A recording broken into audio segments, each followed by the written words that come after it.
Welcome to the installation assistance video for the 8-inch dual flush siphon. The siphon is part of a family of valves related to the flush action of your toilet. To be aware, there are variants of the flush valve which are compatible with most toilets, of which the siphon is one of these variants. If you haven't already purchased a siphon valve, you could consider updating your toilet with a dual flush valve. The dual flush valve demonstration and installation videos are also available for your convenience. Okay, so first of all what we need to do is isolate the water supply to your cistern.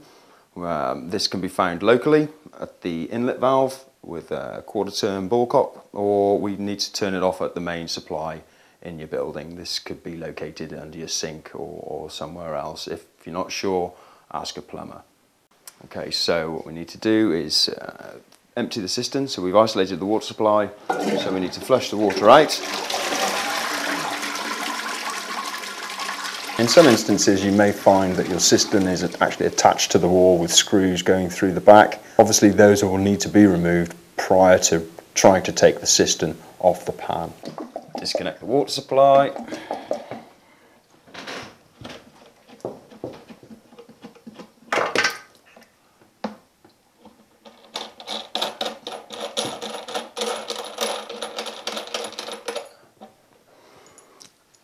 Undo the wing nuts, holding the cistern onto the pan.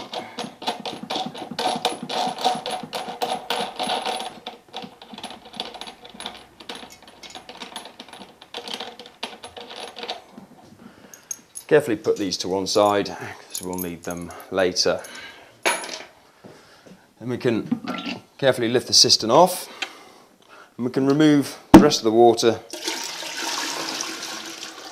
down the pan. Be careful with the siphon because it will contain water. And there we've removed the cistern. So now we've removed the cistern, what we need to do is disconnect the siphon. At this point I'll just highlight that this particular model has two direct bolt sets coming directly connected to the cistern. What you may also find is what we call a coupling plate method.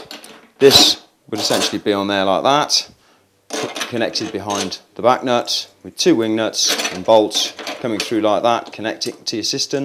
And what we're doing is undoing these wing nuts to remove the cistern from the pan.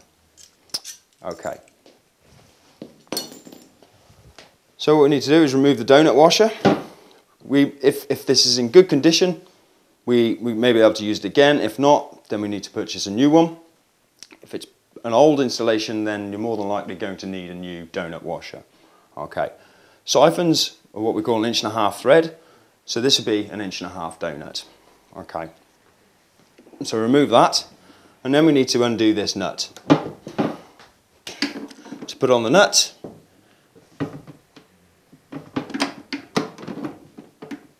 and undo.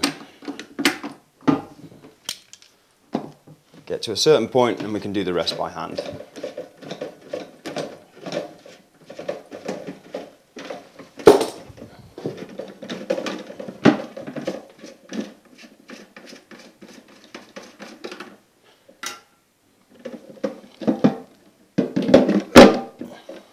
Okay, so we undo this nut, the siphon is loose.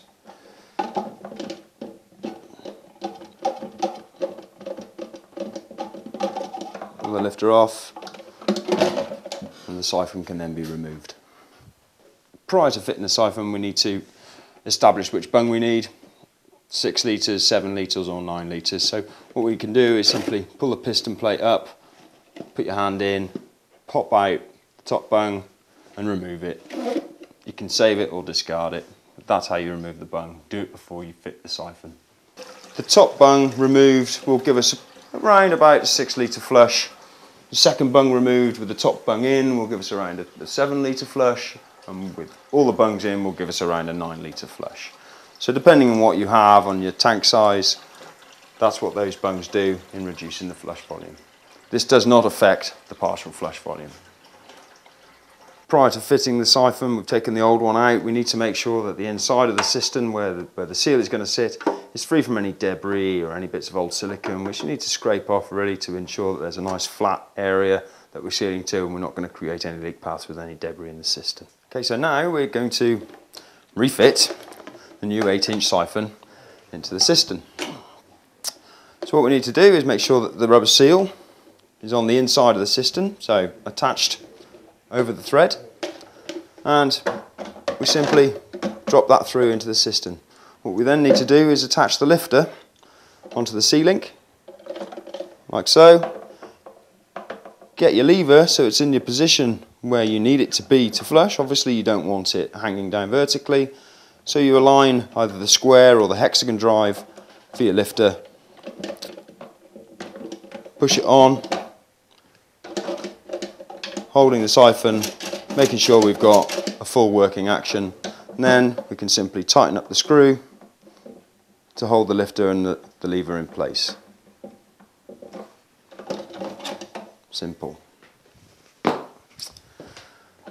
can then tip the cistern back,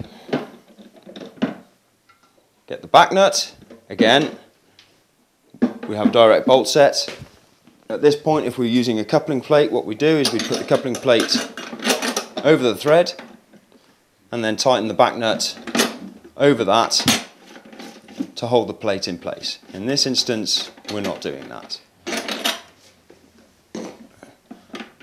So we tighten the back nut,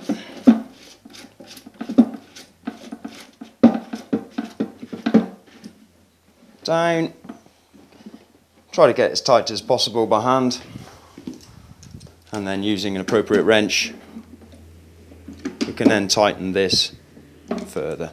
Another half a turn should be sufficient to get that leak tight. What you can do now, if you're not confident if that's leak tight, is maybe put your cistern in your bath and fill it with your shower and check that it's leak tight and you're not getting any leaks under here. Okay? The wing nuts that we put aside before, what we then do, and retighten, get our new donut washer back to the pan. We push that over the nut so it's nice and flat and it's on securely. We then simply lift the cistern, aligning the bolts with the holes in the back of your pan, and drop it down. We then get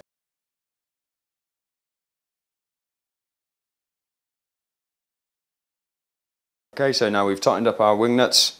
They only need to be hand tight, and we've reconnected the water supply. And now we need to refill the cistern. So we'll let that refill. So the water supply is now reconnected, and we're going to flush and make sure that everything is working and connected properly, and we don't get any leaks between the cistern and the pan. As you can see, when I flush this now, start to flush, water level drops all the way to the bottom. So with the bung removed before you fit the siphon to the cistern, we can see now that there's a gap here where the bung was, and we'll give it a full flush, and you'll see it comes down to the hole and the water level stops. We have a dual flush option with the siphon, which gives us a reduced flush volume. Now the reduced flush volume, or the partial flush for the siphon, is dominated really by how much water you have in your tank. There's no actual physical adjustment like we have for the full flush. It is how much it is. So how does it work? When we flush the cistern, we pull the lever down, we hold it down, and what happens is air comes in where my finger's pointing here, air gets sucked in, which breaks the siphonic action, which only allows the water level to go halfway.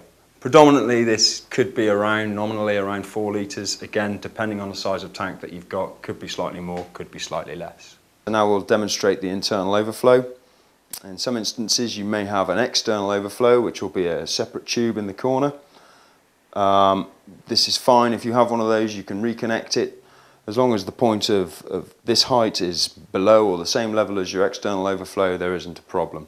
But what we'll do is we'll make the valve fail so the cistern overfills, and what we can see is the water level rising, and it'll come up to the underside of this cap, and then it'll overspill, because what's happening is this side of the siphon is filling and it's coming up and over, and you'll see it running into the pan. That's the internal overflow. You'll only actually see the water coming into the pan when it's overflowing. If the valve stops, the overflow will stop. So if you have any further problems, please contact us.